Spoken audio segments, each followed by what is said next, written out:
Every single season there are players who make the season their own, and this season will be no different. And during this video we're going to put forward 12 players who may not have impressed or have been a little bit forgotten or just not reached their full potential so far, but this season could be the turning point for some and could even be the best season of their careers for some as well. But who are they?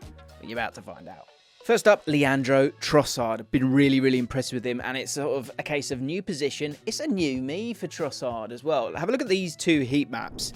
This could be the first insight into how Trossard transforms next season. I feel people are really sleeping on this guy. I know he came in and everyone's always more excited about the new shiny thing, but the new shiny thing in Havertz might not be up to it yet. In those first two games of pre-season, he has started games on the left-hand side of a midfield three. Let me show you one of them. This is the average positions from the game against the MLS All-Stars, and you can see him right here. This is really revealing for me and really fascinating, because I think what we'll see with Liverpool and Arsenal in particular are a desire to truly dominate possession, but also really box the opposition in, and hopefully they feel like they've got the quality to deal with it defensively in transition. But with teams that play a low block, they want to be able to deal with them. And Trossard, you can see here, they think is capable of playing in that Xhaka position. He, of course, has left the club, and so there is a bit of a space there for him. And I just wonder, because you've got someone who can sort of overlap and rotate with different players. But as we saw from his heat map there, he was happy to come back. And I think that's something that's really nice as well. The ability to drop back in and recycle play for the opposition and then work his way up the pitch. That is something that I think Arteta is trialling at the moment, and I think is really exciting. I think also you've got that goal contributions that he can provide as well. He had a very impressive 20 goal contributions in 36 matches last season. If you take it all into account, what he did at Brighton and what he did at Arsenal, he was on fire. And I think he can play any of those positions. He's a great squad player to have. But I think you can put him in the 8 as well. And I think it would allow for a lot more fluidity and for Martinelli to go and play in there and he'll come out here. Or Gabriel Jesus might want to pop out here from that starting striker position. And then Trossard might need to drop in there again. Or Trossard might need to come out wide. Wherever he needs to go, it can be done. And as I said, that ability to recycle the ball and drop deep as well. He's got it in his locker. He's so good on the ball. I would not be surprised if Trossard starts in the first game of the season. Next up, Mykhailo Mudryk. He has beefed up and the boy's ready to flex. Yeah, Mudryk obviously looked incredibly lightweight last season, but this could all change this time around, and there's one big reason. Mudryk's body transformation looks like it has massively improved his confidence, and it's showing in pre-season. Obviously, it was a really difficult start for Mudryk. Came in middle of the season to a higher level of football, of course, as well. Just looked a little bit all at sea. The confidence wasn't there. Certainly the finishing wasn't there. But the game against Brighton really spoke to me, and in particular, his goal in that game. Let me show you this. And what I love about this goal is not only, first of all, picking up the ball and then being direct, and Nico Jackson plays a big part in this. But if we watch the three screenshots that we've got here, first of all, he picks up the ball, he's direct, and he wants to move forwards, but he utilises this outrageous pace that he has, and you've got to use your assets. He plays the pass into Nico Jackson, and then if we move on one, but what I love about it, what I really like, is that he takes out 4 players, 1, 2, 3, 4, with about 3 seconds of play, because he is electric from a standing start. He gets a little bounce back off Nico Jackson, then has a lovely little bit of skill there as well, and drives further forward, and then again in the space. And if we go back, actually, let's go back too, because you can see the timings of it. 63-57. By the time you get to 63-64, right? So that's 4 seconds, 5 seconds. He's now taken 4 players out of the game, and he gets a cracking shot. And it's an absolutely fantastic finish. If you haven't seen it, go and watch it. Being direct, highlighting your pace, but also that newfound confidence to just have a go and put it in the bottom corner. I think bodes really, really well for him. Next up, Jarrod Bowen. He looks really, really good. And look, he finished the season obviously on a lovely note with his Europa Conference League winning goal. You know, historic stuff. So you could be forgiven that he could have cooled down a bit, or kind of, you know, not really had his eye on the start of this season. But he has shown no signs of slowing down or a lack of focus going into this new season. And in pre-season, he's already registered 4 goal contributions. Here we've got his heat map against Spurs, which I think is really, really interesting because West Ham have been using a 4-4-2 in pre-season, which meant that Bowen has been playing wider than usual. This has meant that he's been given more opportunities to pick the ball up, meaning more touches and more influence during games. And just a quick screenshot. As you can see here from the game against Spurs, this is his position, really, really wide with a lot of space in front of him to go and attack. And I think that's going to be a huge thing for him. His carrying numbers, I think, are going to be much, much higher. His influence is going to be much bigger, and he's going to have a hell of a lot more touches this season. Crucial player for West Ham this year. Now, the next player was going to have a breakthrough season, but he's got injured. But the analysis of him I thought was really interesting, so we're going to keep it in the video. What I will say is, look, it's a long season. So hopefully, all being well, this man will be fit and firing very soon and spraying passes and dribbling through the midfield and being press-proof very, very soon. Next up, a brand new name that you probably don't know too much about, but I am so excited to show you these screenshots of Kobe Mainoo. This lad is my kind of footballer. Declan Rice who? No, I'm joking. That's a little bit over the top from what we saw on Twitter in terms of him owning him in that Man United versus Arsenal game. But this is a screenshot from that game, that friendly that took place in America last week, I think it was. And if you look at the bottom of the screen, you can see Martin Odegaard throwing his hands up in the air in frustration because of how easy it was for Mainoo to receive the ball and turn when in possession. And I think there's two sides to that. One, shows that sort of the opposition were kind of backing off on him. Also shows the tempo of the game was a bit lower. So we've got to be careful, but, you know, pinch of salt with all of these predictions, and especially for a young man. I actually spoke about him in the Ripple Effect with Hugh Woozencroft, really good episode this week, so go check that out. But he had the ball all the time, and his ability to break lines, allowing the likes of Mount and Fernandes to play in advanced positions, was really impressive. His skill set is just lovely. Check this out. This is what I love about him, right? And the body language is really crucial here, right? So the goalkeeper is about to give it to him. First of all, I mean, look, he has got too much space. Let's be honest. You know, that's pretty wild. But again, it's a preseason game. Well, what's important here is remember where he is when he gets the ball. Here, when he gets the ball, just outside his own penalty area. What I really like is he has that little look to see what space he's got, and he's got a solid amount of space in front of him. So picking up the ball in his own penalty box or just outside his own penalty box, if this was Fred back in the day, you wouldn't see what you're about to see, especially from a young man. So he picks up the ball, and because he's had that little look, he knows that there is space to drive in. Now, what's really special for me, and I guess, look, this is just the evolution of football, is that you think of Pirlo, you think of Scholes, you think of Xavi.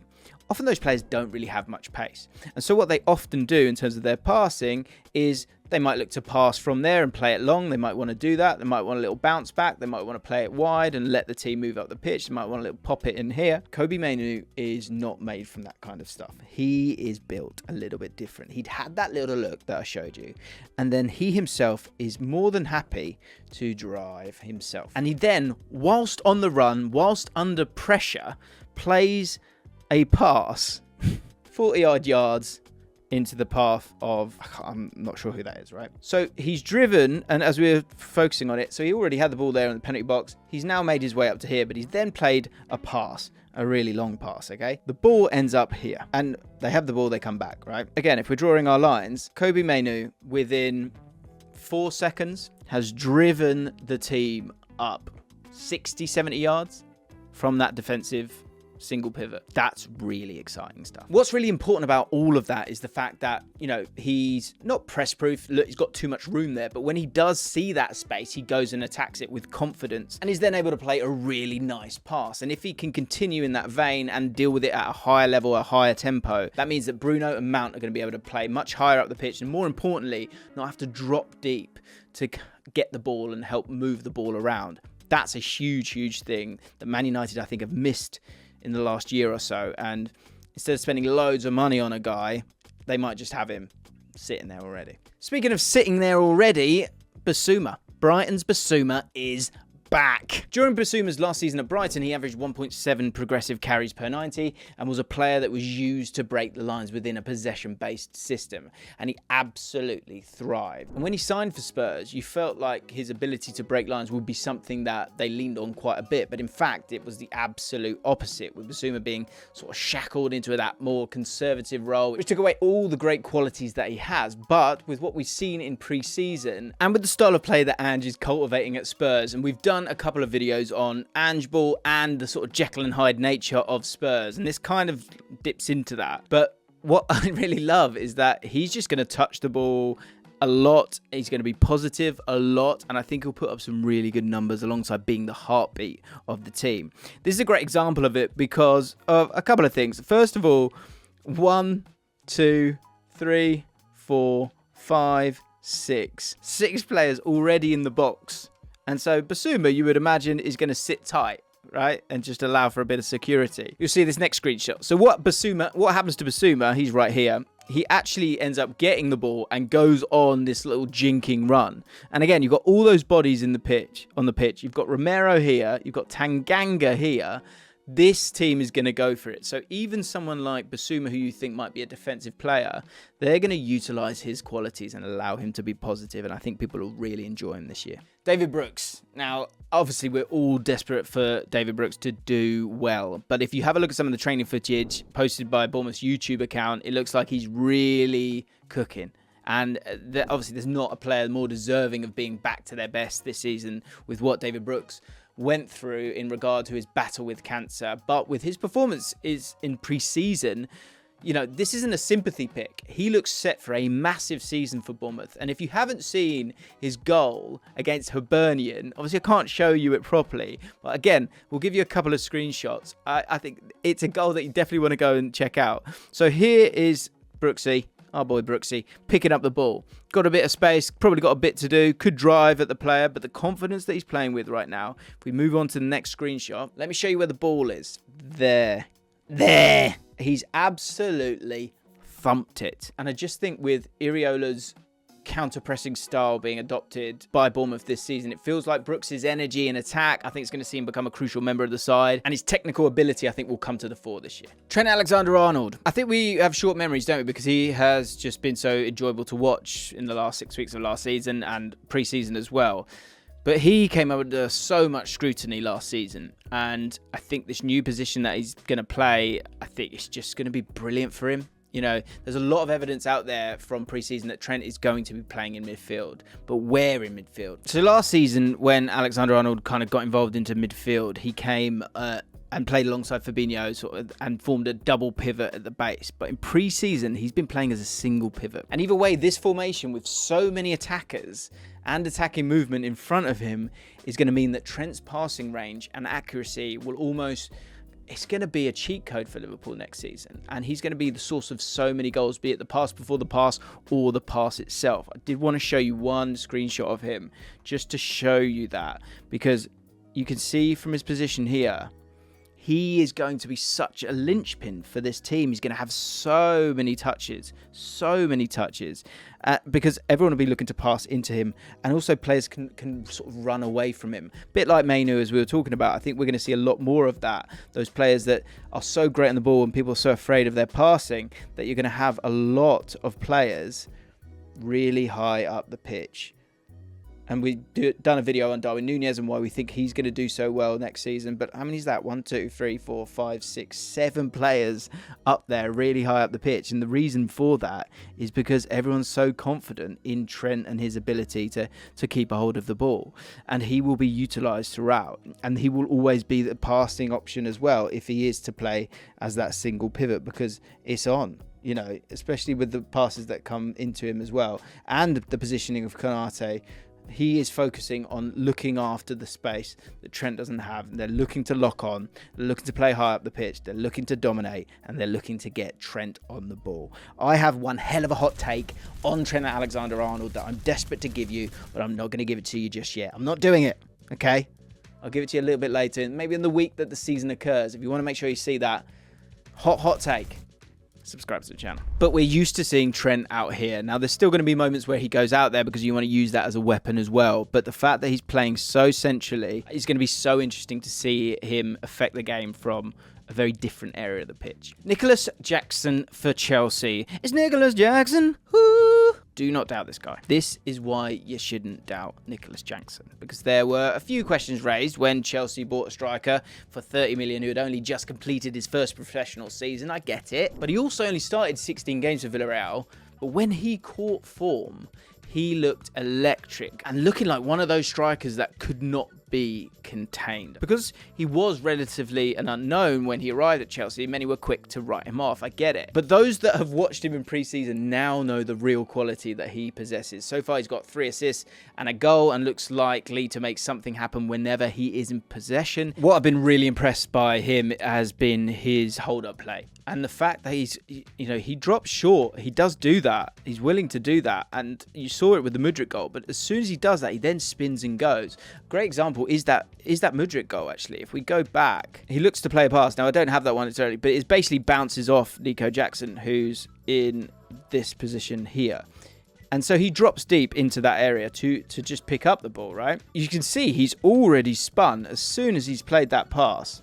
And he's looking to sort of get in front of him. And then if we finish it off and show that final screenshot, and again, these were for Mudryk, look at his positioning. He's there. He hasn't just stood still and played his pass. He's gone and cracked on. And that's really, really impressive because it's difficult for the defence. Because when you are defending with someone who can go that way and that way, you don't really know what to do with yourself because you don't want to get too tight because he could spin you and go in behind. But also, as he drops deep, you need to go with him a little bit because he's going to impact the game. Julio Enciso, get him in your FPL team. I think he's going to absolutely tear it up for you this season. This is the season where he becomes him. Do you know what I mean? Because when it comes to Brighton, there's always 1, 2, or even 3 clear standout stars that feel synonymous with the team. Last season, you had McAllister, Matoma, and Caicedo. Matoma will be there next season. We don't know about Caicedo. Of course, McAllister is gone. But I think one thing that is certain to me now is that Enciso will now take up a regular position in that first team lineup and he's going to be the player that quadruples, because there's always one each season for Brighton, his transfer fee. I think the fascinating stat here, and this is why his selection in FPL is about to rise, you're welcome, he gets shots off. Last season, he averaged 4.22 shots per 90. If he has a full season of starting matches and keeps those shooting metrics that high, not only will he score some bangers, but he will get double figures next year. It's science, it's actually maths. Brian Mbeumo. Who would have thought I'd ever say that? But the way he ended last season, and the fact that Ivan Toney's not there, and Toney's not about anymore, it's going to be about Mbeumo. Brian Mbeumo will directly profit from Toney's absence for one glaring reason. This heat map says a lot, I think, when it comes to Mbeumo. This is from the game against Spurs, 3-1 victory. I think it was at Spurs. And this is one of the games following Toney's ban. And I think it says a lot about his role moving forward, because what you can see from his heat map is that he did go out wide as he normally does, but in the latter stages he had that freedom to move centrally, and because of this he's going to rack up more goal involvements this season. By being in the percentage areas frequently, he gives himself a much better chance. I think he also, in my critique of him has always been that his finishing has not been good enough, but I have seen the confidence move into him as the season progressed, and he finished the season really, really strong with 5 goal involvements in the final 3 Premier League games. And I think if he's having those chances in moments where he doesn't have as much time to think about it, add to that the fact that he is actually a lot younger than you think. He's got 2 years of Premier League experience and he's starting to show that confidence, and those chances are in maybe more central areas, then I think his goal involvements will inevitably go up. In the preseason games, there's a game against Fulham where constantly dribbling with the ball, constantly going both ways as well. So I think you could get a mixed bag of goal contributions from Mbeumo, with assists and goals just as likely as each other. And this is spicy, but Boubacar Kamara could become the best DM in the league. Yeah, it's a stretch. I think he's about to have one of the most impressive seasons of any defensive midfielder, and in terms of what you're expecting from him, or maybe what the wider league is expecting of him and what he's going to deliver for Aston Villa, I think this season, I think that's where you'll be impressed, right? I think you'll know the name a lot more than you did last season. Last season, he put up 3.2 tackles and interceptions per 90, which was excellent. But I think now with Tielemans next to him, I think it could elevate his game even further. And as Aston Villa grow, I only see Kamara getting better and better. And the craziest thing is that Aston Villa got him on a free. The guy's got a really aggressive yet disciplined approach to playing as a 6. And he puts out so many fires for Aston Villa. I think he did this several times in the game against Newcastle in pre-season. And I think it worked brilliantly in stopping them from putting together fast-paced attacking transitions like they want to. I think Kamara is going to be one of the most frustrating players to play against next season. Speaking of Newcastle, and a few people have messaged me on Twitter talking about Lewis Miley, but I am going to go with Elliot Anderson. We've spoken about him before, and he has gently risen through the ranks in terms of his profile and opportunities, but I think this year is a make or break year for him. And I thought we may have seen more involvement from Anderson last year, because I think when it comes to quality, he's been good enough to play apart for the last 12 months. But with Newcastle making a run for the top 4 last season, it obviously made it hard to sort of give him those opportunities. The reason why I think he's going to have a big season is with Champions League football on the cards. I think in the Premier League, he's going to come into his own, and I think he's going to show how tricky he can be in possession, how creative he can be, but also the tenacity that he has whilst being one of those players that operates in the half spaces. It's not something you would normally imagine to put tenacity with being in those half spaces, but that's what Elliot Anderson's about. He's got that technical ability to change matches. He's a little bit older, a little bit wiser, a little bit more physically grown, I guess, as well. And I think it's going to be a big year for a team like Newcastle, who kind of need to give him an opportunity because the overall squad depth that they have isn't totally there. We spoke about Tottenham and Liverpool in this video. We've done a video tactically on both of them, one about Darwin Núñez and one about the Jekyll and Hyde nature of Tottenham. They are available right now. Go check them out.